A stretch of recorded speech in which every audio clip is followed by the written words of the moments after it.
सद्गुरू पैमावली मातोश्री यांना प्रथम कृतज्ञपूर्वक वंदन आणि आपण सर्व सद्भक्त सच्चोते हो आपणा सर्वांना आदरपूर्वक नमस्कार। आजचा जो प्रश्न आहे, आत्मसाक्षात्कारासाठी सद्गुण, सद्विचार, सदाचार, सद्भावना आणि सज्ञानासह दैवी संपत्ती कशी निर्माण करायची।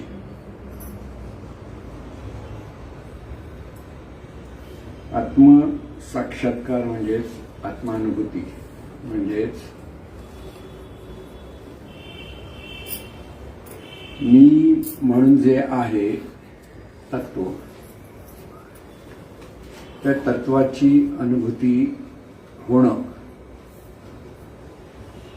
आणि ही अनुभूती होण्यासाठी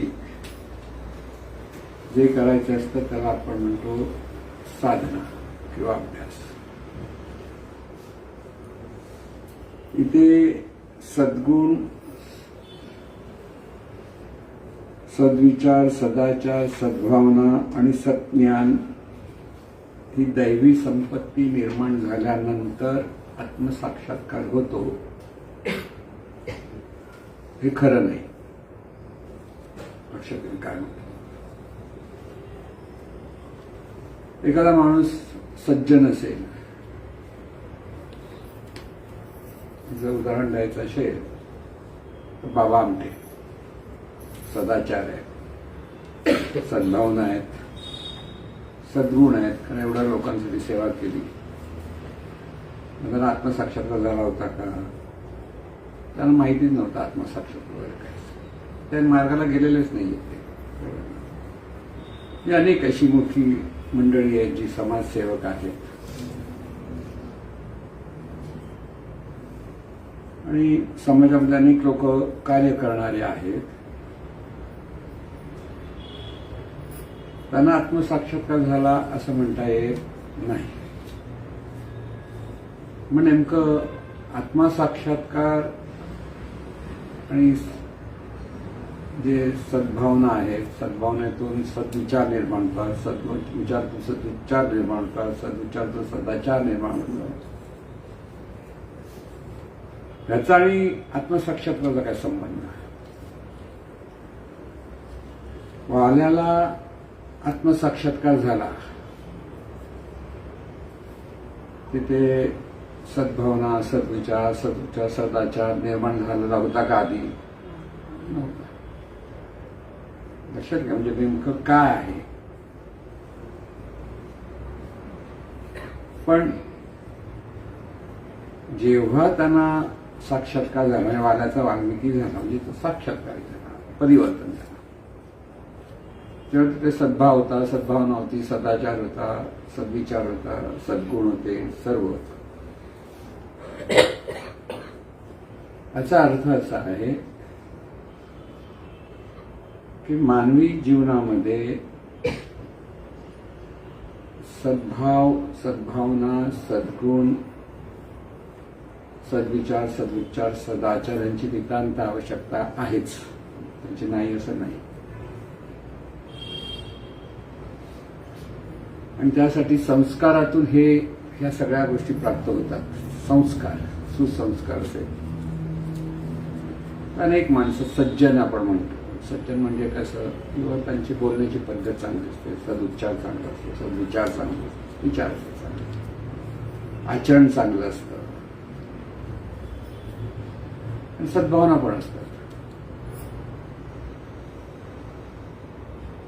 मग त्यांना आत्मसाक्षात्कार झालाय का? तसं उत्तर नाही झालं। ह्या दोघांचा संबंध कुठे येतो हा महत्वाचा लक्षात। आत्मसाक्षात्कारासाठी पहिली पायरी सद्गुरू भेटावा लागतो। सद्गुरू शिवाय आत्मसाक्षात्कार होणं शक्य नाही। कोणी कितीही सांगितलं की सद्गुरू शिवाय त्यांना झाला, तिथे कोणीतरी त्यांना मार्गदर्शक मिळतो। सद्गुरू मार्गदर्शक, सद्गुरू सतत सद्गुरू भेटला पाहिजे, मार्गदर्शक मिळतं आणि त्याच्यातून जो साधक असेल तो जसा अभ्यास करेल, प्रयत्न करेल, आणि त्याच्यातून त्याच्या ठिकाणी कसं परिवर्तन होईल त्याच्यावर आत्मानुभव आत्मसाक्षात्कार होत असतो. म्हणून पहिली पायरी ही सद्गुरू, दुसरं पायरी म्हणजे सद्गुरूंकडून येणारं ज्ञान, तिसरी पायरी सद्गुरूंप्रती आणि ज्ञानाप्रती किती शरणागती आहे ही तिसरी पायरी. म्हणजे आत्मसाक्षात्कारासाठी काय आवश्यक आहे. म्हणून पहिले सद्गुरू भेटावे लागतात. तुम्हाला ग्रंथ वगैरे वाचून आत्मसाक्षात्कार होऊ शकतो का? नाही होऊ शकत. ज्ञानेश्वरी वाचणारे, भगवद्गीता वाचणारे भरपूर लोक आहेत, त्याचा अभ्यास करणारे लोक आहेत, त्याच्यावर मोठमोठे टीका लिहिणारे लोक, टीका करणं नाही, त्या टीका मग त्याचं अधिक विस्ताराने त्याचा अर्थ सांगणारे लोक आहेत.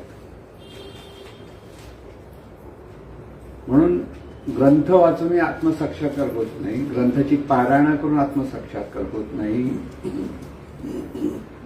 पारंपरिक पद्धतीने मूर्तीपूजा करून आत्मसाक्षात्कार होत नाही, पारंपरिक पद्धतीने उपास तपास करून आत्मसाक्षात्कार होत नाही.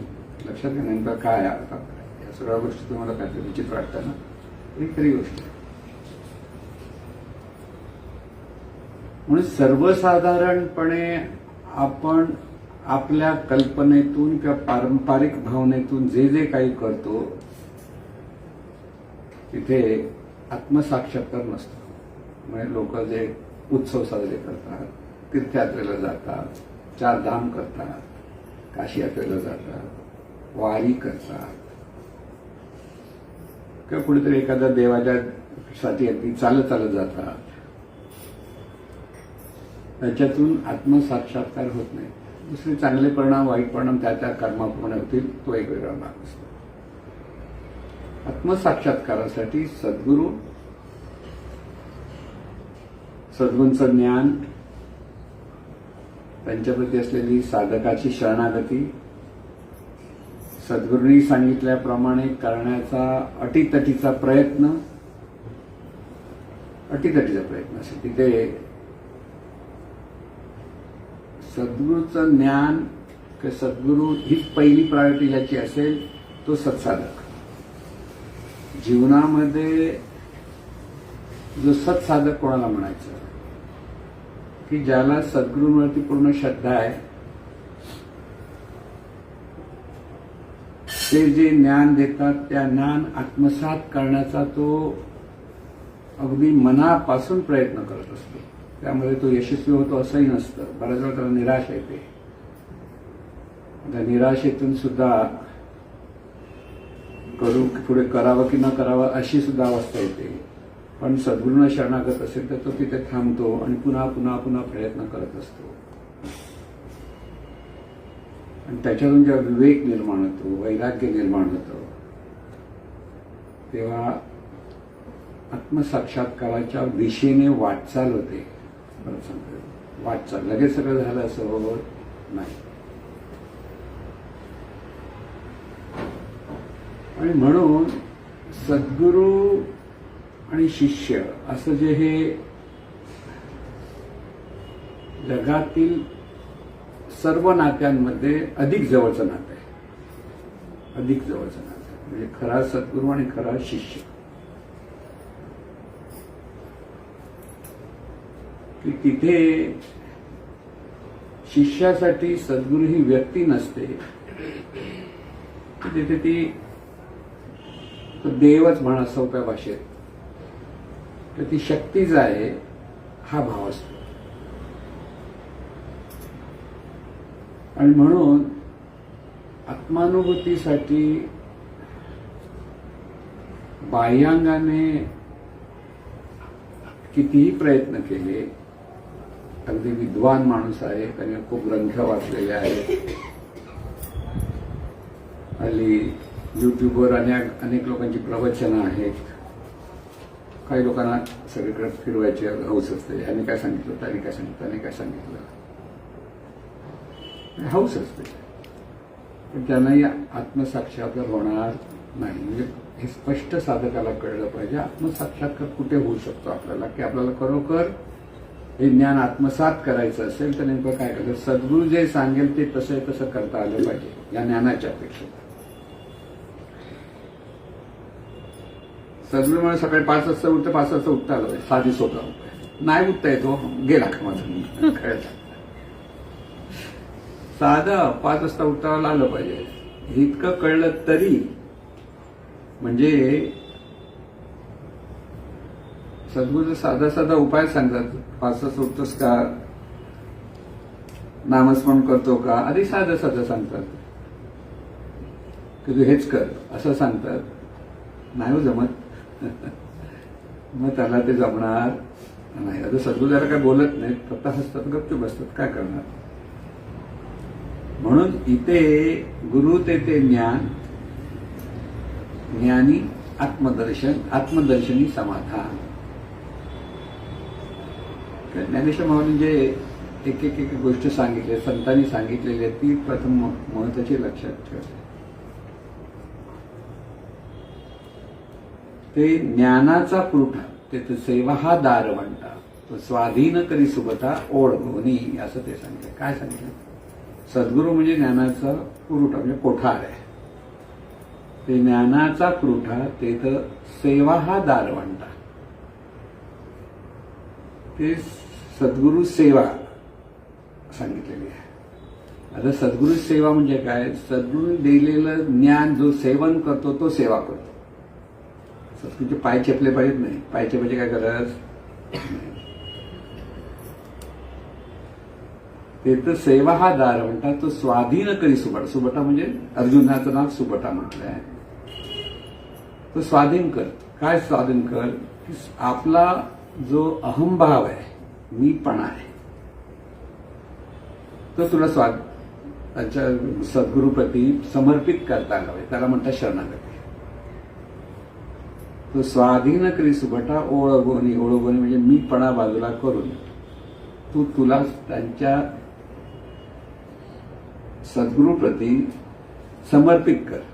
आपलं सगळं अस्तित्व, मी म्हणतो ते अस्तित्व तिथे, म्हणजे मी अमुक आहे, तसं आहे, मला हे ज्ञान आहे, मी असा शिकलो तसं शिकलो, ते काही तिथे त्याचा उपयोग नाही.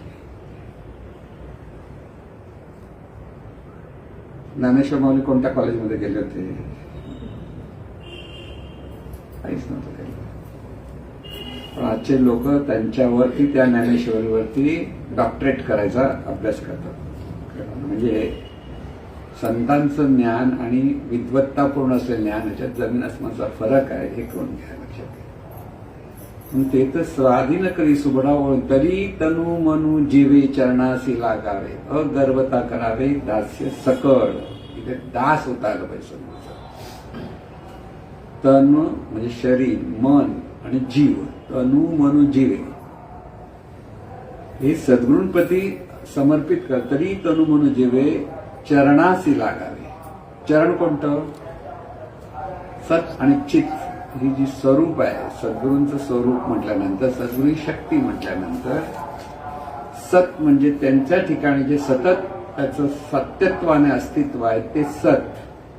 आणि त्यांच्या ठिकाणी जी जाणीव आहे, ज्याच्यातून ज्ञान बहरत आहे ते चित. तिथे तनु मनु जीवे चरणासी लागा. म्हणजे ह्या सत आणि चितच्या ठिकाणी चरणासी लागावे आणि दास्य करावे. सत म्हणजे तरी तनु मनु जीवे चरणासी लागावे आणि सर्व समर्पण, मी पण हे समर्पून तिथे त्यांना शरण होता आलं पाहिजे. मग काय होईल? म्हणजे आत्मसाक्षात्काराच्या अंगाने स्टेप्स आहेत. अगदी सोप्या सोप्या भाषेत सांगितलं. जे ज्ञानाचा पुरवठा, त्याची सेवा हा दारवंटा, तो स्वाधीन करी सुबटा ओळगोनी, तरी तनु मनु जीवे चरणासी लागावे, अगर्वता करावे दास्य सकळ. कसला अभिमान नको. गर्व म्हणजे गर्व नाहीये, इथे अभिमान असतो. तरी अगर्वता करावे दास्य सकळ. मग नेमकं काय होईल? मग जे अपेक्षेली, जे आपले अपेक्षा आहेत, जे आपल्याला मिळवायचं आहे ते तुम्हाला मिळू शकतं. तरी तनु म्हणून जीवे चरणाची लागावे, अगर्वता करावे दास्य सकळ, मग जे जे का अपेक्षित तेही पुढे काय, तेही सांगती पुसिले, जेणे अंतःकरण बोधिले संकल्पाने. म्हणजे त्यावेळेला जे प्रश्न उत्तर साधकाचे काही शंका आहेत, साधकाला ते जमत नाही म्हणून तो सतत विचारेल काय, तर त्यावेळेला ते त्याला उत्तरं देत जातात, सांगत जातात, मार्गदर्शन करत जातात. आणि त्यावेळेला हा जो आपल्या जवळचा जो मी अमुक तमुक आहे तो मीपणा आणखीन कमी कमी कमी कमी होत जातो. आणि तिथे सद्गुरूंचं सतत मार्गदर्शन शिष्याला होत असतं. म्हणजे हा आत्मसाक्षात्कार मागे ते सदाचार सद्गुण ह्याचा उल्लेख नाही. आणि हे केल्यामुळे काय होईल,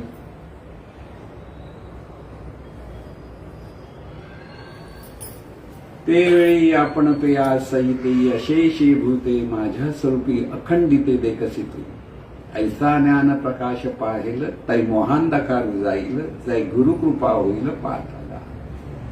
त्यावेळेला हे सगळं झाल्यावेळी त्यावेळी आपणासहित हे सर्व विश्व, त्यावेळी आपण पेयासहित येस, त्यावेळी आपण पेयासहित ही सर्व भूते माझ्या स्वरूपी देखसितू. म्हणजे सर्व सर्व जे आहे ते सगळं चैतन्य स्वरूपच आहे हे तू पाहायला लागशील.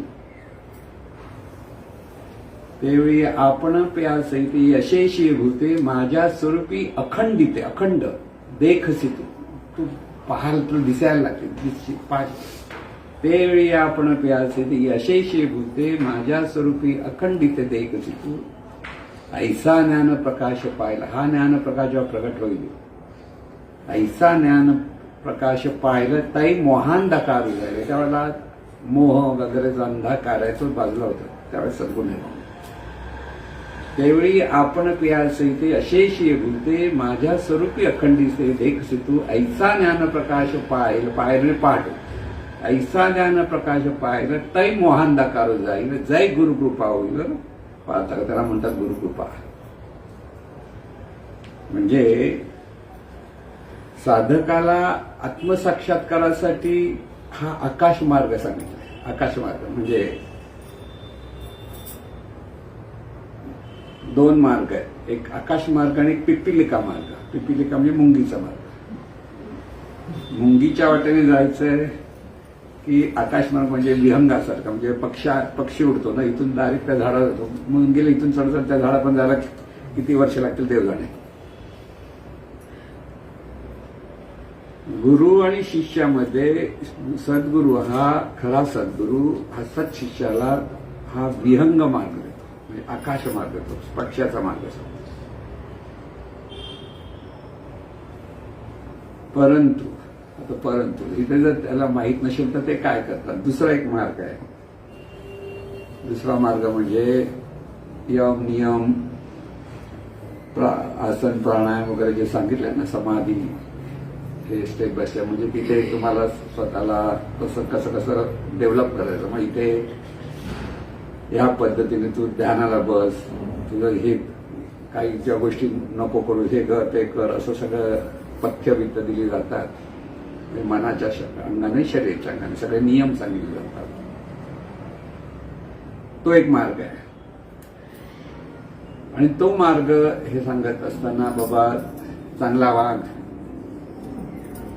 म्हणजे कर्म तुझं चांगलं झालं पाहिजे हे सांगितलं जातं.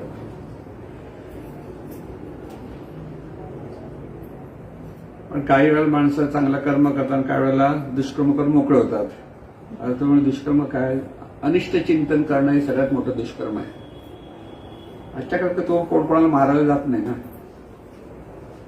पण इतरांबद्दल आपल्या मनात असलेला कडवटपणा किंवा दुजेपणा हा अनिष्ट मार्ग आहे. तो कधी कधी आपल्या मनात उफळतो, आपल्याला कळत नाही. अंतर्मनामध्ये आपल्या काही काय दडलेलं आहे आपल्याला कळत नाही. आणि त्यामुळे सत्संगामध्ये राहावं लागतं. आता इथे सत्संगाचं महत्व, एका बाजूने सद्गुरू, दुसरा म्हणजे सद्गुरूंचा संघ किंवा आणखी अशाच अभ्यास करणाऱ्यांचा संघ दूर झाला म्हणजे एका संघातून दुसऱ्या संघात गेले आणि तिथे जर हे असं ज्ञान नसेल तर साधक पण त्याचा मार्ग सुटतो. म्हणून बरेच साधक ज्यावेळेला सद्गुरूंकडे आले तिथे त्यांची काही प्रगती होत होती, पण तरी अहंकाराने दूर गेले तर त्यांचा मार्गच फुटला. कारण तिथे दुसऱ्याकडे तसाच संघ मिळेल की याची गॅरंटी नसतेच. म्हणून साधक असतो त्याने आपला सत्संग आणि सद्गुरू इथे निष्ठा असली पाहिजे. साधकाची अनेक सद्गुरू आहेत, असं काही नाही की एकच सद्गुरू आणि एकच सद्गुरू सगळं ज्ञान देतात असं नाही. अनेक सद्गुरू आहेत, तिथेही ज्ञान असेल. प्रत्येकाची भाषा वेगळी असते, सांगण्याचा पद्धत वेगळी असते, बोलण्याची पद्धत वेगळी असते, करून घेण्याची पद्धत वेगळी असते. त्यामुळे जिथे आपण असू तिथे स्थिर झालं पाहिजे. पण मन जसं चंचल आहे ना तसं साधकाला पण जरा आपण म्हणतो घरी रोज जेवतोय, चांगलं जेवण देतोय घरात, पण जिभेलाच बाहेर खायची हौस असते ना. काय काय नवीन नवीन खावंसं वाटतं परत माणसाला. तसं परमार्थात असलेल्या साधकाला सद्गुरू सगळे देत आहेत, पण नको तर काय सांगतात बघूया, ऐकूया. वेळ फुकट घालवतो, कारण तिथली भाषा तिथले शब्द तिथे काहीतरी जरा वेगळं इथे ते सांगते, ह्याच्यामध्ये अडकून जातो. म्हणून इथे मात्र घरचं जेवणच जेवलं पाहिजे, म्हणजे चांगली तब्येत चांगली होते. बाहेरचं किती चांगलं म्हटलं तरी त्याची तब्येत चांगली होत नाही. तसं जिथे सद्गुरूंकडे जे ज्ञान मिळतं त्या साधकांना तिथे चिटकून राहिलं पाहिजे.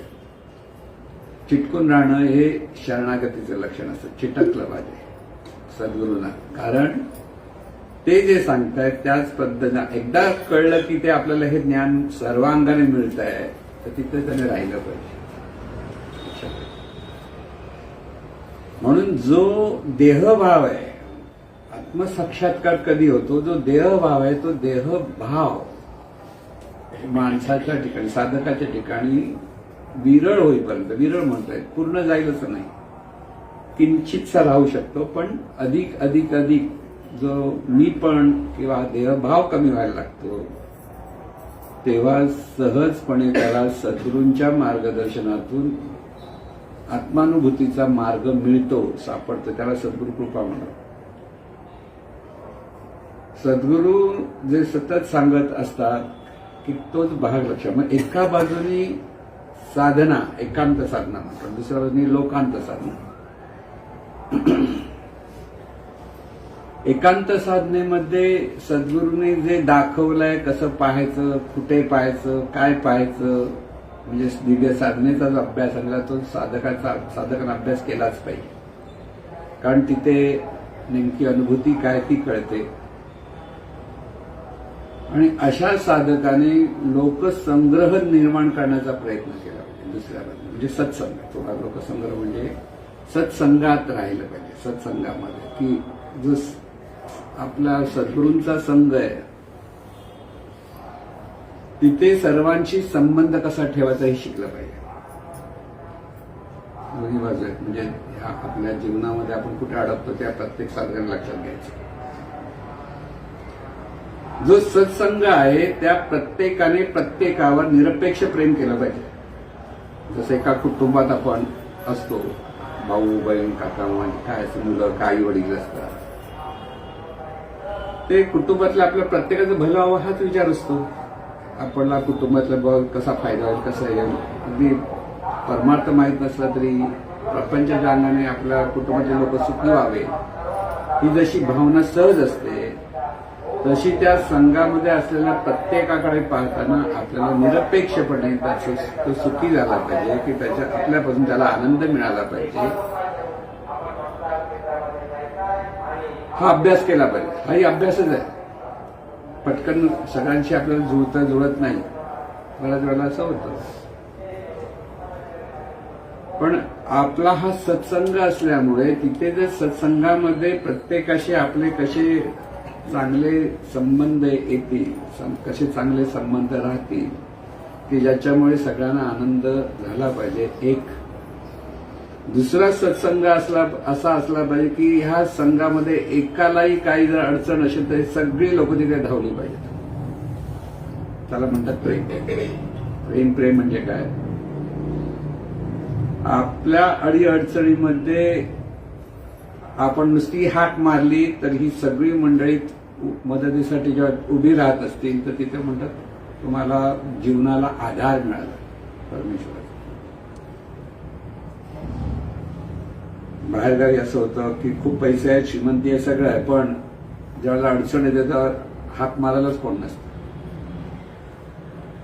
आहे तिथे तशा पद्धतीने सगळं ऐश्वर आहे, सगळ्या बरं चांगलं सुखसोयी आहेत, पण घरातली वार्धक्याने असलेली माणसं जीव गेला तरी बाहेरच्या शेवटी कळतं वास दिसायला तर इतकी दुरावा असतो म्हणजे कोणाला काही कळतच नाही. आपल्याकडे पूर्वी बरं होतं, चाळी होत्या ना, चाळीमध्ये काय असतं दुसऱ्याच्या घरात कसला जेवणाचा वास येतो तो पण काढायचा आणि जाता येतो सगळे दरवाजे उघडे असायचे. आता उलट झालं, सगळे दरवाजे बंद असतात. काय झालं माहितीच नसतं बाजूला. चेंज झालं तर, पण पूर्वीचा काळ बरा होता की पटकन म्हणजे ह्या जो संबंध जो आहे आपल्याला तो संबंध आपल्याला मोकळेपणा म्हणजे भांडत होते सगळे नाळावर, पण परत चाळीमध्ये सगळे एकत्र राहायचे असं आहे ना. असं काही नव्हतं. सत्संगामध्ये आपल्याला प्रत्येकाशी चांगला संबंध जोडता आला पाहिजे की सगळी सद्गुरूंचाच संघ असल्यामुळे तिथे सर्वांप्रती आपल्याला प्रेम असलं पाहिजे. हा पूर्ण म्हणून आत्मानुभूतीसाठी हा संबंध जो जोडण्याचा प्रयत्न होतो त्या संबंधात सद्भाव असतो. त्या सद्भावातून सद्भावना निर्माण होते. संघ लोकसंग्रह म्हणतो आपण, सत्संग जो जोडायचा असतो. कारण माणूस एकटा कधी सुखी होऊ शकत नाही. परत लक्षात घ्या, किती आत्मज्ञानी माणूस म्हणजे सुखी झाला पण व्यवहाराच्या अंगाने त्याला फायदे होणार नाहीत जर तो कोणाशी संबंधित नसेल तर.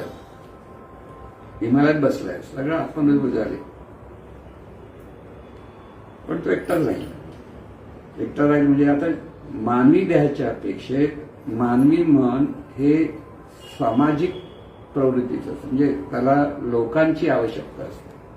मी एकटा आहे, माझे पैसे भरपूर आहेत, मला काय गरज नाही असे म्हणणारे लोक आहेत. नाही असं नाही. पण ज्यावेळेला खरोखर गरज लागते तर त्या पैशाचा उपयोग नसतो, श्रीमंतीचा उपयोग नसतो, कसलाच उपयोग नसतो. त्यावेळेला माणसांचा उपयोग असतो. माणूस गरज असतो, माणसाची गरज आहे. म्हणून महाराजांनी सांगितलं कोण किती कुठे कसा लोकांशी संबंध ठेवायचा. जोपर्यंत होणार नाही तोपर्यंत म्हणजे ते संबंध ठेवणं शहाणपण आहे असा तो अमृतविषयाने महाराजांचा. म्हणून आत्मसाक्षात्कारासाठी दोन्ही गोष्टी. म्हणून त्यावेळी आपण प्यासही अशेषी भूते म्हणजे आपल्या स्वतःलाही तो अनुभवतोय आणि ही सर्व भूते जे जे प्रगट झाले त्या सर्वांना त्यावेळी आपण प्यायचं हे सहित यशेषी भूते माझ्या स्वरूपी अखंडित देखील. तू सर्वत्र ते चैतन्यच पाहायला लागतोस. साधक जो असतो त्याला आत्मानुभूतीचा अर्थ काय? तो स्वतःही चैतन्य स्वरूप आहे आणि सर्व रूप ही चैतन्य स्वरूपाचीच आहेत. तिथे कसली शंका नसते. समोर कसाही वागू दे त्याला माहित आहे तिथे ईश्वरी शक्तीच आहे. हा भाव तिथे निर्माण झाला पाहिजे. हा भाव निर्माण झाला की तो सद्भाव होतो. त्याच्यातून सद्भावना निर्माण होतात. सद्भावनेतून सद्गुण निर्माण होतात. सद्गुणातून सद्विचार, सदुच्चार, सदाचार हे सगळं निर्माण होतं. म्हणजे आत्मानुभूतीतून हे सगळं निर्माण होतं. साईड इफेक्ट फक्त इफेक्ट साईड इफेक्ट असताना मग तुम्ही म्हणाल तर मग सत्संगाचा अभ्यास करायचा की नाही? तोही केला पाहिजे. करायचं नाही असं नाही.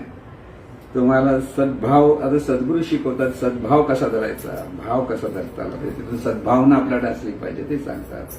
म्हणजे आत्मानुभूतीसाठी एका बाजूने हा अभ्यास झाला पाहिजे आणि त्याच वेळेत अभ्यास होता होता सर्वांशी सद्भावनेतून कसा संघ जोडायचा हेही लक्षात आलं पाहिजे. आता म्हणजे सद्भावनातून जोडायचं म्हणजे काय? प्रत्येकाच्या किचनमध्ये जाऊन काय शिजवलं रे तू आज बघूया म्हणून असं नाही. लोकांना नाक खुपसायची खूप सवय आहे. म्हणजे सत्साधकासाठी सांगतो. दुसऱ्याच्या घरात म्हणजे प्रेम आहे तुमचं सगळं ठीक आहे, पण तो बिचारा त्याचं थोडस स्वतःची स्पेस मिळू दे हा विचार आपण करायचा असतो. प्रत्येकाला स्पेसची गरज आहे. कोणालाच त्याच्या स्पेसमध्ये घुसलेला माणूस आवडत नाही. कोणी किती पण जवळचा नवरा आणि बायकोमध्ये भांडण कोण होतात, स्पेसमध्ये घुसतात. तू हे काय करतेस, कशाला करते, इथे गेलं की ते होतं स्पेसमध्ये घुसतात. म्हणून इथे सर्वांचं भलावं कल्याणावं हा एकच विचार तिथे असला पाहिजे, लक्षात घ्या. आणि ती सद्भावना आहे आणि त्या सद्भावनेतून मग आपोआप वागणं जे आहे ते सदाचार जातं. हा एक. पण आता आत्मानुभूती येत नाहीये, अभ्यास करतोय. मग दुष्कर्म टळलं पाहिजे म्हणून चांगलं कसं वागायचं हे सद्गुरू जे शिकवतात ते शिकलं पाहिजे. मग आता इथे दोन्ही गोष्टी आहेत असं काही नाही. पण म्हणजे इथे सज्ञान म्हणजे ज्ञान आवश्यक आहे की लोकांशी कसं बोललं पाहिजे, कसं वागलं पाहिजे असंही येतं. म्हणजे आत्मानुभूतीतून हे सगळं निर्माण होतं. पण तुम्हाला वाटू नका बघू जाऊ दे आता आपण कसंही वागूया, तसं नाही. तिथे आपल्याला आपण वळण लावण्यासाठी ह्या गोष्टी कळल्या पाहिजे, मनाला वळण लावलं पाहिजे की इथे फक्त मी सुखी झालो म्हणजे झालं नाही, तर मी म्हणणारे सर्व सुखी झाले पाहिजे. हा बोध लक्षात ठेवायचा. मग आतून आपल्याकडे ही सद्भावना जितकी प्रगट व्हायला लागते त्याच्यातून सदाचार निर्माण होतो, सद्विचार निर्माण होतो. हे सगळं तिथून निर्माण होतं. जोपर्यंत अहंभाव आहे तिथे काय, अहंभावाचा अर्थ काय, मी सुखी झालो पाहिजे हाच अहंभाव. पहिला मी सुखी झालो पाहिजे, नंतर बघूया दुसऱ्यांचं काय. ते पण वाटतं नाही. मी सुखी झालो म्हणजे झालं, मला काय करायचं लोकांचं. बघा तुम्ही अगदी भाऊ बहीण किती असले खास तरी मी सुखी झालो पाहिजे. हा अहंभाव किंवा देहभावाचा स्वभाव आहे. म्हणजे वाईट आहे चांगला हा वेगळा, देहभाव मी सुखी झालो पाहिजे, मला मिळाला पाहिजे, मग बघूया दुसऱ्यांचा. हा जो विचार असतो ना तोच आपल्या विचाराला तो दुराचार आहे. एका दुराचार का म्हणजे मी सुखी झालो म्हणजे बाकीच्यांचं काय, अरे बाकीचे पण सुखी झाले पाहिजेत हा विचार. कारण सद्गुरू काय करतात आपल्याला, मी सुखी झालो सर्व सुखी झाले पाहिजे. ह्या दोन्ही बाजूने आपल्याला जीवन जगता आलं पाहिजे. दोन्ही. मला फक्त माझंच सुख नाही पाहिजे, माझ्याबरोबर इतरही सुखी झाले पाहिजे. म्हणजे माझं कुटुंब सुखी झालं, माझ्या कुटुंबातले सगळे कोण कोण नातलग आहेत ते सुखी झाले पाहिजेत. आणि त्यासाठी माझ्याकडनं जे वागणं होणार तो सदाचार असतो. सर्वांच्या भल्याचा विचार करतो तो सद्विचार असतो. ते सद्गुरू सांगतात पॉझिटिव्हली पहा, प्रत्येक गोष्ट चांगलंच होणार म्हणतात. ते चांगलंच होणार हा भावात सतत राहणं हा सदाचार आहे. नकारात्मक विचार केला तर तो दुराचार आहे. म्हणजे नकारात्मक म्हणजे दुराचार म्हणजे कोणाचं वाईट बोलला बिलला असं नाही, तो दुराचारच असतो. वाईट बोलणं, वाईट वागवणं, आपण वेडावाकडं बोलतो, कोणाचा त्रास देतो, हे दुष्कर्मच आहे. आपण कितीही सांगितलं अरे मी त्याच्या म्हणजे ज्याच्याशी आपला संबंध एवढाच आहे की बाबा तो आला, तुम्ही चांगलं बोलले, चांगलं वागले की बस झालं, त्याला आनंद मिळाला, तुम्ही घरी गेला, ते चांगलं मार्गदर्शन झालं, बस झालं. पण लोकांना एकमेकांशी संबंध जोडताना जो मीपणामध्ये येतो, म्हणजे अगदी जवळच्या नात्यामध्ये सुद्धा हा मीपणा असतो आणि तिथे मात्र वादविवाद हे होतात. आणि त्यामुळे तो वादविवाद झाला की ते दुराचार आहे. लक्षात घ्या, दुराचार कोणता की सदाचार कोणता. सदाचार सतत आपलं मन स्थिर असलं पाहिजे आणि त्या स्थिर मनातून सर्वांच्या भल्याचा विचार असला पाहिजे. आता हे कसं जमेल, सद्गुरू जो मार्ग दाखवतो त्याच्यातून हळूहळू जमतं, पटकन जमणार नाही. एकदा म्हणला रे तू चांगला वाग, मी चांगलाच वागतो म्हणणार. तुम्ही बघा कोणाला काय, एखादा माणूस वेडवाकडं बोलतोय, काय करतो आपलं, आपण आलं हे भरणं बरं नाही, तुला माझ्या चुका दिसत नाही असं पण म्हणणार, चुका दिसत ते तुम्हाला काय, तर आम्ही चांगलेच आहोत असं वाटतं ना. पण प्रत्येकाला वाटतं, कारण तो त्याचा देहभाव असतो, आत्मभाव नसतो. ते मी देह आहे या भावनेतून ते होत असतं. आणि म्हणून सद्गुरूंना शरण जाणं म्हणजे तिथे मीपणाला छेद देणं असतं. म्हणजे मी अमुक तमुक आहे नाही, सद्गुरू सांगतात त्याला मला वागलं पाहिजे. तिथे सद्गुरूंचं ज्ञान म्हणून इथे खूप विद्वान माणूस असतो ना, तो लगेच सद्गुरूंना शरण जात नाही. आहे सद्गुरू अनेक संतांच्या ठिकाणी ती उदाहरणं आहेत की ते विद्वान असतात, खूप हुशार असतात, तल्लक बुद्धी असते, सगळं असतं. त्यामुळे मला सगळं चांगलं कळतं असा एक अहंकार असतो. आणि अशी माणसं सद्गुरूंना शरण जात नाही, तर सद्गुरूंची परीक्षा बघायला बसलेली असतात किंवा सद्गुरूंना अगदी त्यांच्याबद्दल वेडवाकडं बोलणारे, निंदा करणारे असे बरेच लोक आहेत. मग त्यांच्यामुळे त्यांचा हेतू काय असेल तो प्रकार असतो. आणि म्हणून इथे सर्वांप्रती आपल्याला आपलेपणा आला पाहिजे. आपलेपणा म्हणजे सर्व सुखी झाले पाहिजे, की सर्व एकाच स्वरूपाची रूपं आहेत. म्हणून तिथे प्रत्येक जसं आपण एकाच कुटुंबाचे आपण म्हटलं की आपण म्हणतो ना एकाच गावच्या म्हटलं की लगेच गावचे होतो की नाही, तसंच एकाच स्वरूपाची ही सगळी रूपं आहेत. आणि तिथे सर्वांचं भलं झालं पाहिजे. इथे बघितलं की तो आपला देहभावाच्या अपेक्षेत असलेला स्वार्थ कमी होतो. म्हणजे सद्गुण कसे निर्माण होतात, भाव बदलला की स्वभाव बदलतो. भाव पाहिजे. आज देहभाव आहे आणि त्या देहभावातून मग आपण श्रीमंत, आपण गरीब, आपण ह्या धर्माचे, आपण त्या धर्माचे, आपण ह्या जातीचे, ते त्या जातीचे, ह्यात सगळ्याकडे दुजेपण आहे. आणि दुजेपणातून आपण एकमेकाचा अपमान करणं, सत्तेच्या नावाखाली हाताखाली असलेल्या माणसाचा अपमान करणं वगैरे सगळं आहे हे आपण पाहतो. कुठेही वादविवाद हे मानपानातून होत असतात. दुजेपणातून होतो आणि मानपान असतं. म्हणून आपण एखाद्याला लक्षच नाही देणार असं जर विचार करत असतो तर काय होईल, तोही दुराचार होतो. सत्कर्म आणि दुष्कर्माच्या व्याख्या समजून घ्या. सत्कर्म दुष्कर्म म्हणजे काय, कोणाला तरी सगळं चांगलं वागलं आणि आपण आपल्या सत्तेचा जर दुरुपयोग करत असतो. सत्ता प्रत्येकाला असतेच, नाही असं नाही, लहान मोठी सत्ता प्रत्येकाकडे आहे. म्हणजे मी असं केलं म्हणजे बरोबरच आहे असं एखादा म्हणतो ती सत्ता गाजवत असतो. तिथे सगळं आपलं जीवन म्हणजे आपलं विचार, आपले उच्चार, आपले आचरण हे सद्गुरूंच्या स्मरणातून करता आले पाहिजे. माम अनुस्मर युद्धच असं सांगितलं. भगवद्गीतेचं सार काय तर परमेश्वराच्या स्मरणात किंवा सद्गुरूंनी दिलेले ज्ञान आहे, चैतन्य स्वरूप आहे, त्या स्मरणात प्रत्येक कृती झाली पाहिजे. युद्ध म्हणजे कर्म करणं, ते कर्म आहे. म्हणून आपल्याला प्रत्येक कर्म करत असताना सद्गुरूंच्या स्मरणातून किंवा परमेश्वराच्या स्मरणातून आपलं प्रत्येक कर्म करता आलं पाहिजे. त्याला म्हणतात कर्मयोग. फळाची आसक्ती नको आणि कर्तेपणाचा मद नको, त्याला म्हणतात कर्मयोग. म्हणजे कर्तेपण असतं आपल्याकडे, देहभावात असतो माणूस, तो करते, मी करतो असं त्याला वाटतं. मी एवढं चांगलं करतो तरी लोक अशी वागतात. कर्तेपणाचा मद आहे, कर्तेपण असतं आपल्याला. अरे मी करतोय, एवढं चांगलं करतो, समोरची अशी वागतं म्हणजे नेमकं काय.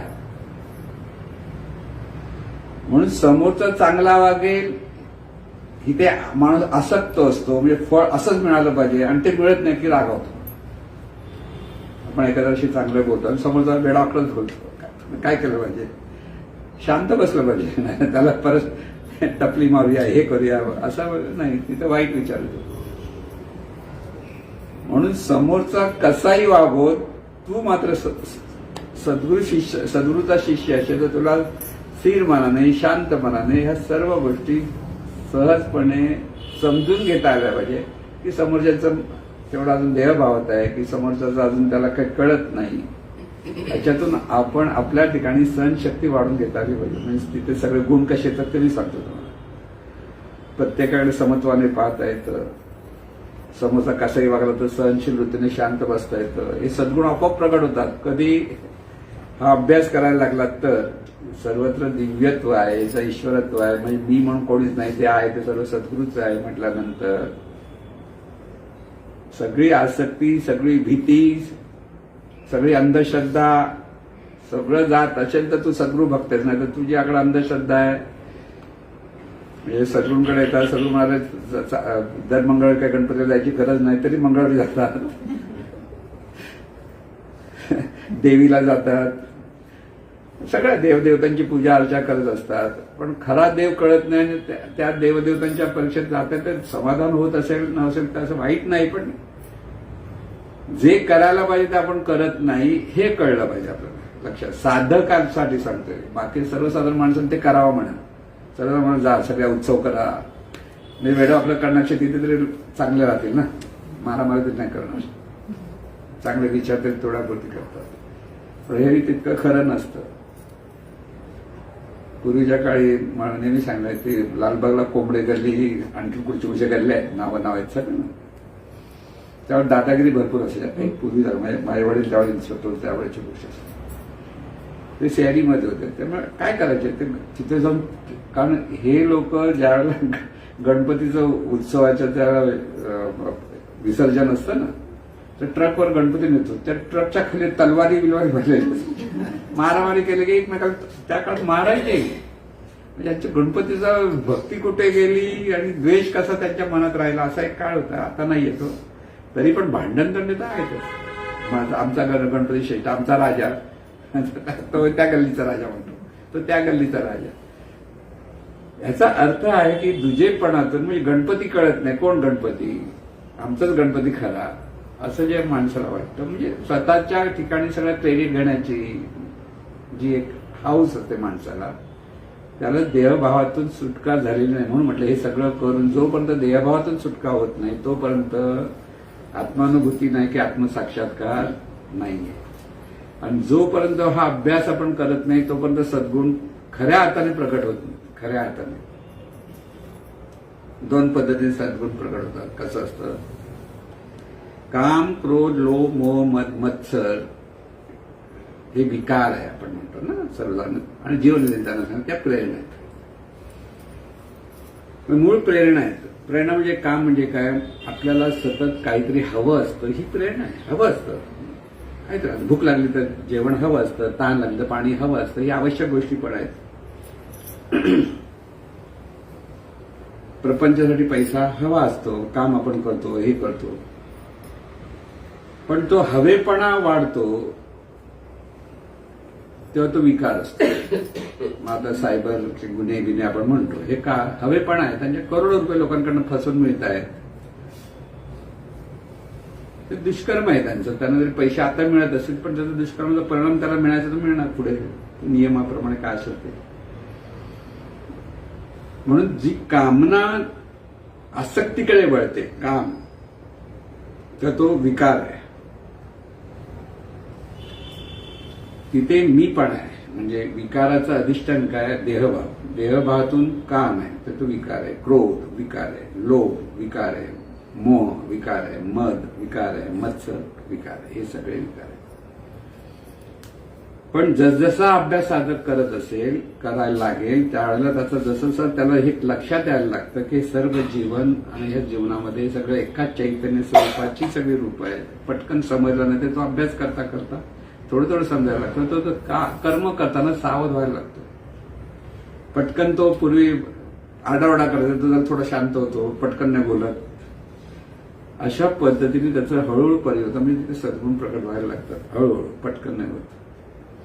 पण तिथे सतत सद्गुणाचं मार्गदर्शन असतं. म्हणजे सद्गुरू एका बाजूने साधन देतात पण दुसऱ्याने प्रबोधन करत असतात. प्रबोधनाची गरज काय, तर त्याने त्याचे विचार, उच्चार, आचार, त्याचा मीपणा हा समजून घेतला पाहिजे आणि त्याच्यातून त्याने परत प्रयत्न केला पाहिजे. ते नाही जमलं तर परत परत विचारलं पाहिजे.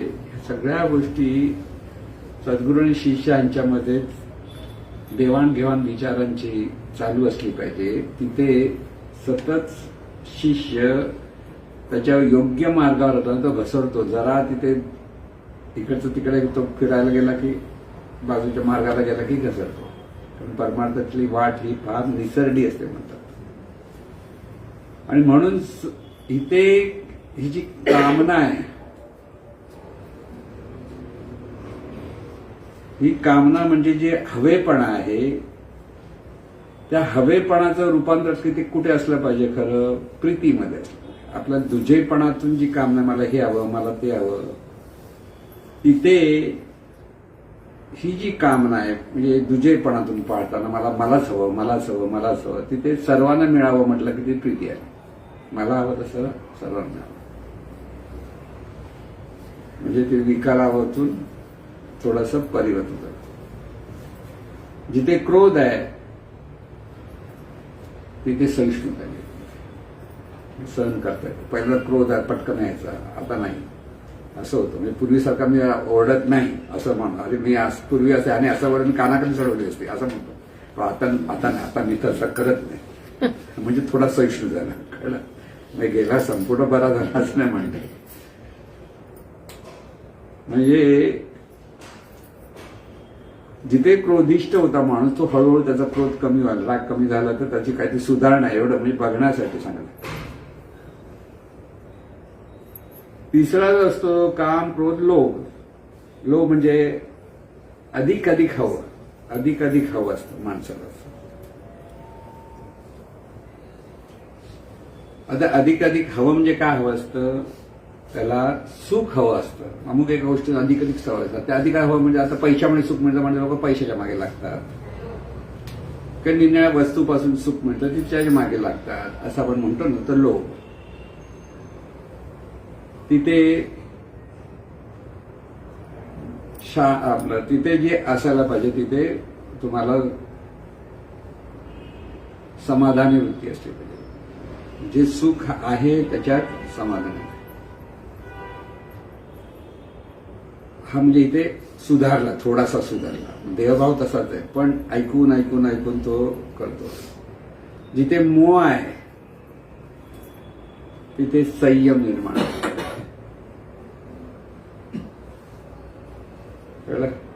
संयम निर्माण झाला तर थोडा सुद्धा की एकदम सगळी गोष्ट. मोह म्हणजे काय, ज्या वस्तूपासून आपल्याला सुख मिळतं ती वस्तू आपल्या जवळ हवीशी वाटते. म्हणजे पैशाचा मोह असतो आणि पैशापासून मिळणाऱ्या सुखाचा लोभ असतो. ह्याच्यात हा फरक आहे, लोभ आणि मोह मध्ये. आता सतत यश मिळतं, सगळं मिळतं म्हटल्यानंतर जर आपल्यासारखे आपणच असं वाटतं, 1000 प्रार्थना मिळाले, चांगले प्रपंचाला सगळ्या गोष्टी झाल्या तरी मत सोडतो म्हणून आम्ही प्रार्थना म्हणतो म्हणून असं होतं. असंही होतं. म्हणजे विकसित व्हायचंय तो बाजूला भाग आहे. लक्षात ठेवा, ते कसं सावध राहिलं. मिळतं ते म्हणून परमेश्वराचे आभार, पण माझ्यामुळे मी असं करतो म्हणून असं झालं तर तिथे होता कामा नाही. आपल्याला जे हवं आहे ते दुसऱ्याला मिळालं तर दुजेपणाचा मत्सर असतो माणसाकडे. दुसऱ्याला मिळालं तर अरे बरं झालं, खूप चांगलं आहे, त्याचं पुण्य आहे की त्याने कर्म केलंय म्हणून मिळतात. त्याला कसं मिळालं असा विचार करू नका. त्याने असं केलं, काहीतरी लबाडी केली, कधी लफडी केली असं म्हणतात. आता मत चोरी केली म्हणतात की नाही. आता पार्ट्या आता खरं खोटं आपल्याला कुठे माहिती आहे, मतांची चोरी करतात म्हणतात ना. ते देशातून पण म्हणतात. आपण नाही जिंकत, ते जिंकतात कशा, ते चोर आहेत म्हणून जिंकतात असं म्हणतात ना. म्हणजे सगळीकडे आपण ह्या सगळ्या गोष्टीतून म्हणतो, पण इथे जोपर्यंत देहभाव आहे तोपर्यंत हे सद्गुण टेम्पररी असतात. टेम्पररी.